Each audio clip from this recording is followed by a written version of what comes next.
Subscribe करें हमारे YouTube channel को और बेल आइकन को प्रेस करें हमारे लेटेस्ट वीडियोस को देखने के लिए।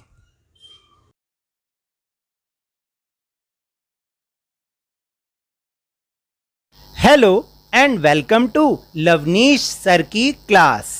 आज की डायरेक्टरेट ऑफ एजुकेशन की वर्कशीट नंबर 1 जो कि क्लास 6 के स्टूडेंट्स के लिए ही है, इसमें भी एक पोयम दी गई है। उस पोयम को हम बहुत ध्यान से समझेंगे, लेकिन वो पोयम किसके बारे में है? जो हम सबकी सबसे प्यारी चीज़ है, और वो है हमारा घर। हमारा घर और अपना अपना घर तो सबको प्यारा होता है, चाहे वो कैसा भी हो, चाहे वो छोटा हो या बड़ा हो या सुंदर हो, चाहे जैसा भी हो, उसमें हवा आती है नहीं आती है, लेकिन अपना घर सबको प्यारा लगता है। आपको भी लगता है ना? बिल्कुल, जैसे आपको अपना घर प्यारा लगता है, ठीक वैसे ही मुझे भी। तो आज की ये पोयम का नाम भी यही है, अ हाउस अ होम। और हाउस या होम तभी बनता है जब उसमें रहने वाले लोग बहुत अच्छे दिल के हों, बहुत साफ दिल के हों, वरना तो वो मकान कहलाता है। बिल्कुल ठीक कहा ना? तो चलिए शुरू करते हैं मेरे साथ और समझने की कोशिश करते हैं। Look at the picture of the house carefully and read stanza number 1 of the poem A House a Home। नीचे दी गई पिक्चर बहुत सुंदर सी पिक्चर है, यहाँ तो उसको देखना है बहुत ध्यान से, और पैराग्राफ नंबर स्टेंजा नंबर 1 पढ़ना है पोयम का, और उस पोयम का नाम है अ हाउस अ होम। नीचे देखो, यहाँ पर एक बहुत पिक्चर दे रखी है और बहुत सुंदर सा उसमें एक घर दे रखा है। हालांकि ऐसा घर तो हम पहाड़ों पर देखते हैं क्योंकि इसकी ढलवा छत है ना, इसलिए। लेकिन हमारा घर भी तो इतना ही सुंदर है, लेकिन जो यहाँ पर फोटो दी है हम उसके बारे में ही पढ़ने की कोशिश करते हैं। तो देखो, यहाँ पर ना कुछ शब्द दे रखे हैं, तो हम उनका हिंदी मतलब भी जानेंगे, तभी हमें थोड़ा बहुत समझ में आएगा। सबसे ऊपर लिखा है चिमनी।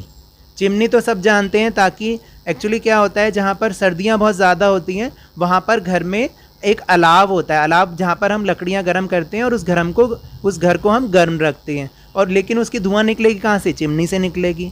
फिर दूसरा है ईव्स। ये ईव्स क्या है? ईव्स होता है एज ऑफ अ रूफ, यानी जो छतों के कोने होते हैं उसे हम ईव्स कहते हैं। फिर है स्टको। स्टको क्या होता है? A type of plaster use for covering walls, यानी जिस प्लास्टर से हम अपनी घर की दीवारों को कवर करते हैं, उन ईंटों को कवर करते हैं, उसको हम स्टको कहते हैं। और लास्ट वर्ड है यार्ड। यार्ड का मतलब होता है गज। ये अब हम स्टैंजा नंबर 1 पढ़ते हैं और समझने की कोशिश करते हैं। What is a house? एक हाउस क्या है? It's brick and stone and would that's hard, यानी उसकी जो ईंटें और पत्थर और जो वुड यानी लकड़ी जो कि बहुत हार्ड है। ये हाउस का डिस्क्रिप्शन दे रखा है, उसके बारे में बता रखा है। Some window glass and perhaps a yard. इसकी कुछ विंडोज़ जो हैं वो ग्लास की हैं और शायद एक यार्ड की हैं। It eaves and chimneys and tile floors, और जो इसके जो छतों के कोने और चिमनी हैं, और इसमें टाइल वाले फ्लोर्स हैं, फ्लोर्स मतलब फर्श हैं। एंड स्टको एंड रूफ, यानी जो दीवारों पर प्लास्टर हो रखा है, और छत।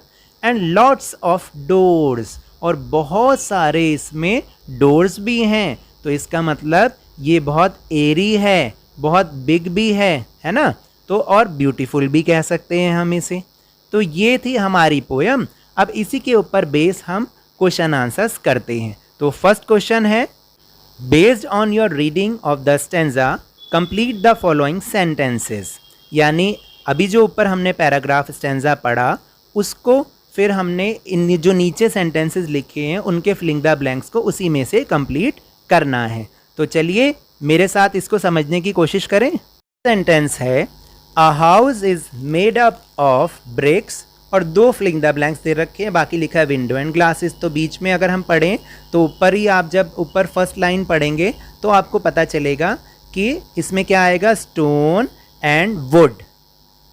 अब हम पढ़ते हैं B sentence, it has eaves फिर बीच में 3 filling the blanks and doors. तो ये भी हमारा जो 5वीं लाइन 6ठी लाइन में देखो जरा लिखा है इट ईव्स, फिर इसमें आ जाएगा chimneys, tile floors and roof and doors. तो इसके कई सारी चीज़ें, ईव्स भी है, चिमनीज भी हैं, टाइल फ्लोर्स भी हैं और रूफ भी और डोर भी हैं।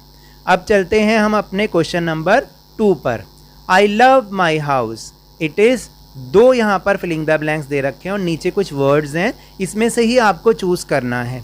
तो आप इसमें से कोई भी जो आपका जिस तरीके का घर है आप उसके हिसाब से कर सकते हैं। मैंने अपने घर का डिस्क्रिप्शन इस तरह से दिया है कि it is beautiful and Airy. आप यहाँ पर बिग है तो बिग भी लिख सकते हैं, स्मॉल है तो स्मॉल भी लिख सकते हैं, राउंड है तो राउंड भी लिख सकते हैं और एयरी का मतलब हवादार। तो ये थी आज की वर्कशीट। अगर मेरे इस तरह समझाने से आपको थोड़ा सा भी समझ में आया हो तो इस चैनल को ज़्यादा से ज़्यादा सब्सक्राइब कीजिए, लाइक कीजिए और बहुत ज़्यादा शेयर कीजिए। और मेरे साथ इसी तरह खेल खेल में वर्कशीट को समझते रहिए, लेकिन ध्यान और मन लगाकर ज़रूर पढ़ते रहिए। Thank you very much.